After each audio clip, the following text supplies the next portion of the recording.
नमस्कार दोस्तों, ढोल में पोल चैनल में आप सब मित्रों का हार्दिक अभिनंदन करता हूं। दोस्तों, मेरे पिछले वीडियो देवदासी और हरिजन को आपने बहुत प्यार दिया है और उस समय मैंने ये वादा भी किया था कि अभी एक वीडियो और इसी विषय पर मैं लाऊंगा। तो दोस्तों, आज बगैर किसी विलंब के एक वीडियो देवदासियों पर और अभी आपके समक्ष प्रस्तुत करने जा रहा हूं और इसी पुस्तक से श्री एस.एल. सागर जी द्वारा लिखित हरिजन कौन और कैसे, इसी से है। ये छोटा सा प्रसंग और है देवदासी प्रथा पर। तो दोस्तों, आइए जानते हैं कुछ और देवदासियों के बारे में, देवदासी प्रथा के बारे में और हरिजन शब्द के बारे में। तो आपसे अनुरोध करता हूं कि ये वीडियो भी बहुत दिलचस्प है और आप पूर्व वीडियो की भांति इसको भी प्यार दें और खूब देखें। और आइए दोस्तों, देखते हैं।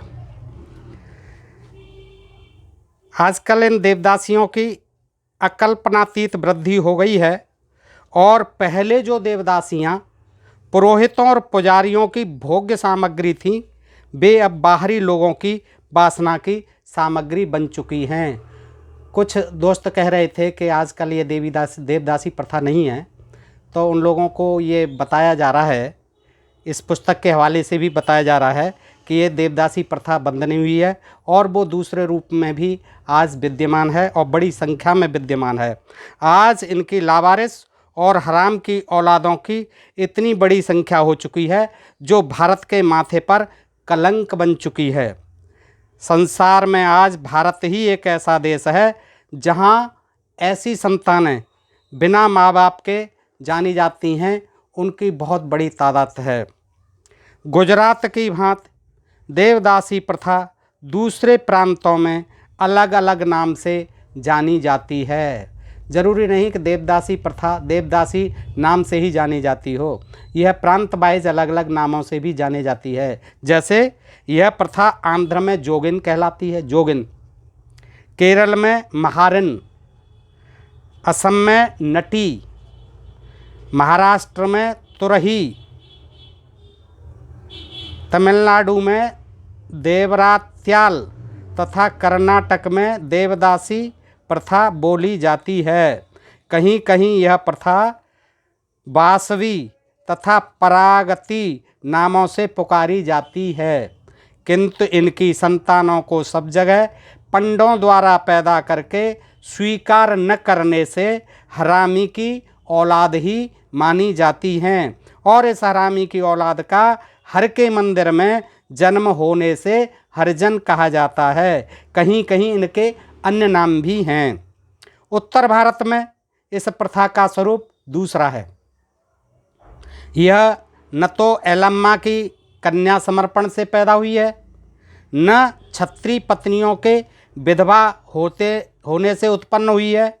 यह प्रथा यहाँ हिंदुओं में पुनर्विवाह वर्जित होने से सवर्ण विधवाओं के कारण उत्पन्न हुई है। चूँकि सवर्णों में जब विधवा हो जाती है तो उनका पुनर्विवाह करना मना है, इसलिए भी ये प्रथा सवर्णों में पैदा हुई है। इस कुप्रथा को उत्तर भारत में इस कुप्रथा को देवदासी प्रथा न कहकर काशीवास प्रथा कहते हैं। काशीवास प्रथा कहते हैं। यह प्रथा शूद्रों में नहीं है, ब्राह्मण क्षत्रिय वैश्यों में ही है। जब इन तीन वर्णों में कोई स्त्री विधवा हो जाती है तो उसका मुँह देखना अशुभ माना जाता है। ऐसी स्थिति में विधवा होने पर उसे घर में नहीं रखा जाता और उसे घर से निकाल दिया जाता है।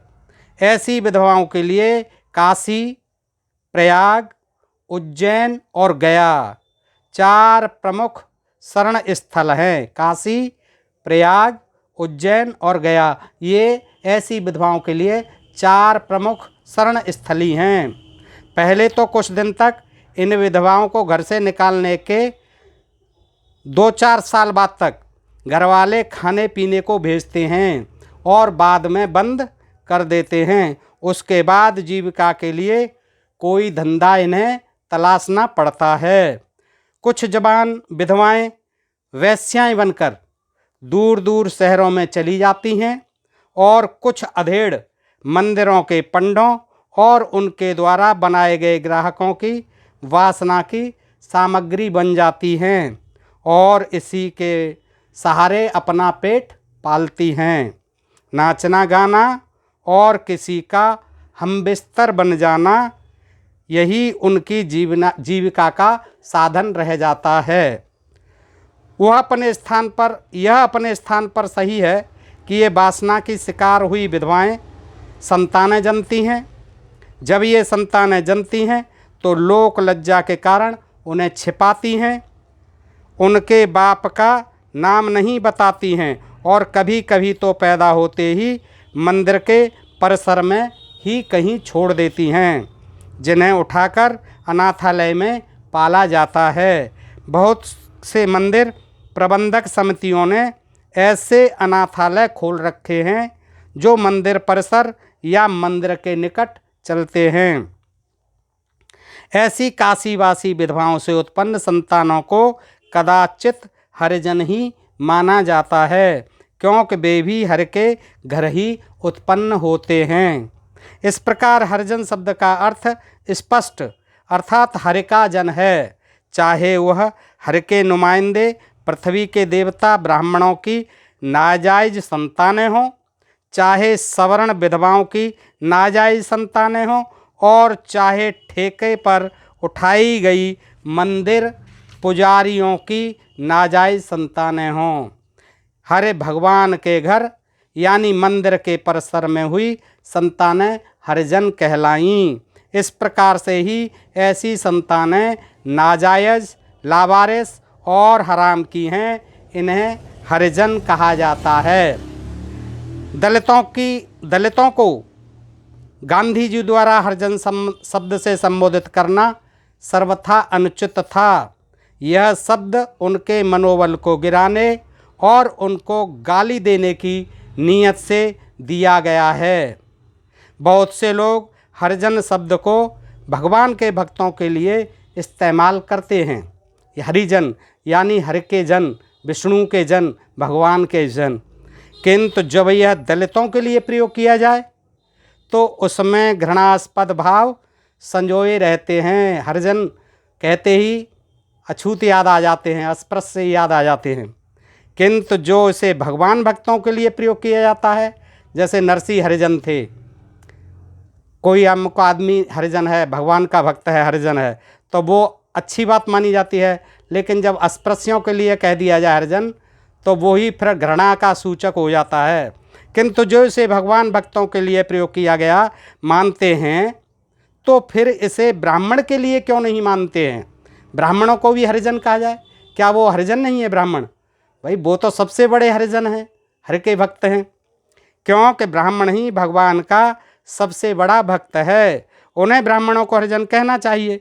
यदि वे ब्राह्मणों को हरिजन नहीं कहते, या ब्राह्मण ही ब्राह्मणों को हरिजन नहीं कहते, या ब्राह्मण ही अपने को हरिजन नहीं कहते, तो निस्संदेह इसमें कुछ राज है, एक बहुत बड़ी साजिश है।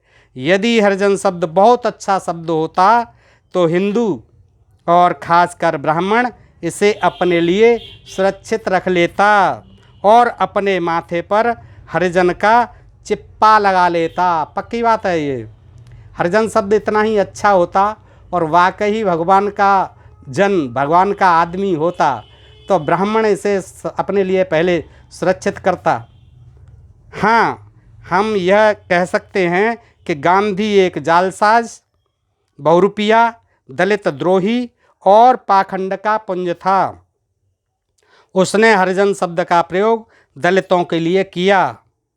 वहीं नरसिंह मेहता एक सज्जन भावना वाला संत था, जिसने किसी जात के मत्थे हरिजन नाम न मढ़कर उन्हें हरिजन कहा, जो पंडों की नाजायज़ औलाद थीं, जो राजाओं की नाजायज़ औलाद थीं और जो आम जनता की नाजायज़ औलाद थीं, जिनका जन्म ही मंदिर में हुआ। वह जन्म ब्राह्मण, वैश्य, क्षत्रिय, शूद्र किसी की भी कन्या से हुआ। वह नाजायज़ औलादें हरिजन कहलाने की हकदार रही हैं और वही वास्तव में हरिजन हैं। दोस्तों, यह प्रकरण भी बड़ा रोचक था, आपको मैंने प्रस्तुत किया। आपसे अनुरोध करता हूं कि इस वीडियो को भी पूरा देखें और आगे ऐसे वीडियो देखते रहने के लिए ढोल में पोल को सब्सक्राइब करते रहिए। सुनने के लिए धन्यवाद। जय हिंद, जय भारत।